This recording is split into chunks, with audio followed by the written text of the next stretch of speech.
주식을 투자하는 투자자의 유형은 크게 두 가지 유형으로 구분되지요.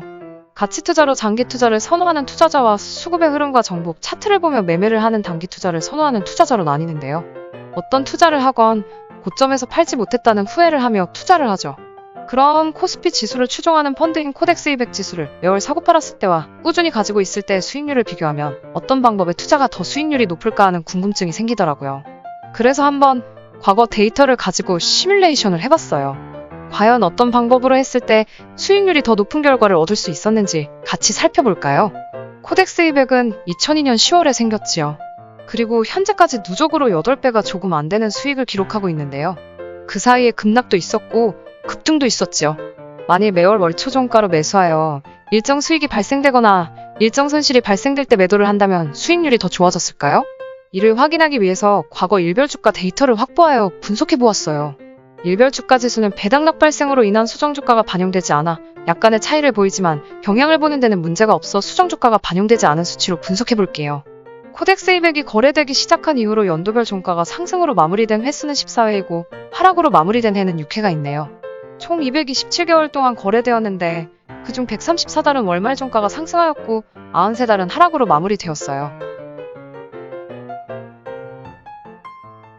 월중 최대 상승률이 0%인 횟수가 37회, 0에서 1% 사이 상승이 29회, 1에서 2% 상승이 32회, 2에서 3% 상승이 20회, 3에서 4% 상승이 26회, 4에서 5% 상승이 21회이고 월중 최대 하락률이 0%인 횟수가 41회, 0에서 1% 하락이 39회, 1에서 2% 하락이 28회, 2에서 3% 하락이 27회, 3에서 4% 하락이 21회이네요. 월말 종가는 0에서 1% 하락이 22회로 가장 많았으며 상승으로 마감한 달은 1에서 2% 사이와 2에서 3% 사이가 각각 21회로 가장 많은 빈도수를 차지했습니다. 감정이나 시장 상황이 반영되지 않은 기계적 매매를 시뮬레이션 해보기 위해 다음과 같은 기준을 세워보았어요. 매매 회수를 월 1회로 제한한다. 매월 첫날 종가에서 매수하여 일정 수익률을 달성하면 무조건 익절하고 마이너스 1%에 도달하면 무조건 손절한다. 만일 월중 목표한 익절률이나 손절률에 다다르지 못하면 무조건 종가에 매도한다. 월중 주가 패턴을 정강후약과 전약후강으로 구분하여 정강후약일 경우 목표 수익률에 도달하면 익절하고 도달하지 못하면 마이너스 1% 손절하거나 마이너스 1%를 넘지 않았을 때는 종가에 매도한다. 전약후강일 경우 마이너스 1%에 손절하거나 마이너스 1%를 넘지 않았을 경우는 목표가 익절 또는 종가에 매도한다. 월별 전약후강장은 123회, 정강후약장은 104회로 전약후강장이 좀 더 많네요. 목표 수익률은 1%에서 월중 최대 수익률보다 높은 24%까지 설정하여 각각의 누적 수익률을 비교해 보았어요.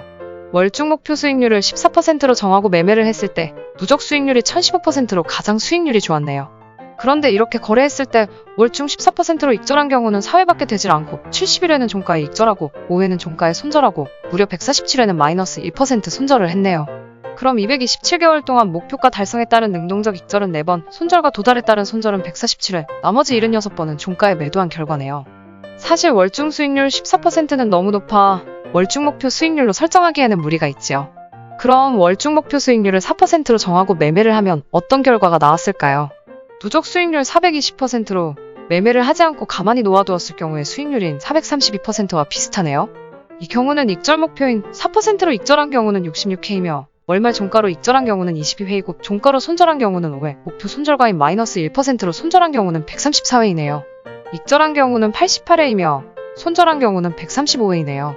월중 4%의 목표 수익률로 매매를 했을 경우 연도별 수익률을 비교해보면 하락장을 나타내는 해인 2008년, 2011년, 2013년, 2015년, 2018년에는 손실을 최소화하거나 약간의 수익을 나타냈습니다. 2014년만 약간의 손실이 더 발생했군요. 반면 상승장에서는 대부분 매매를 하지 않았을 경우의 수익률보다 매매를 했을 경우의 수익률이 낮았습니다. 2020년의 경우는 연초반 코로나19로 인한 급격한 하락 시 손실폭을 줄여주어 한 해 수익률이 더 높게 나온 것 같습니다. 사실 4%의 월중 수익률 목표도 매우 높은 목표치이기 때문에 227개월 동안 66번의 익절의 기회밖에 발생하지 않았습니다. 3% 이하의 월중 수익률 목표를 설정하여 매매를 한다면 매매를 하지 않고 관망했을 경우의 수익률보다 매우 낮은 수익률을 보이고 있습니다. 물론 매매 전문가는 흐름을 잘 파악하여 매수 매도 타점을 유연하게 운영하며 더욱 높은 수익률을 성취할 수 있겠죠? 그러나 일반적인 투자자들은 유연하게 대처하기가 쉽지가 않습니다. 누구나 최고점에 매수하고 최저점에서 매도하여 최고의 수익을 얻고 싶어 합니다. 그러나 아무도 어디가 최고점이고 최저점인지 알 수 없습니다. 시간이 흘러간 다음에야 알 수 있죠. 무엇보다 중요한 것은 시장 및 종목에 대해 철저한 분석을 하여 자잘한 파동에 흔들리지 않는 투자가 중요한 것 같네요. 그리고 자신이 세운 전략을 충실히 지키며 매매하는 것도 손해보지 않는 투자자가 될 수 있을 것 같습니다.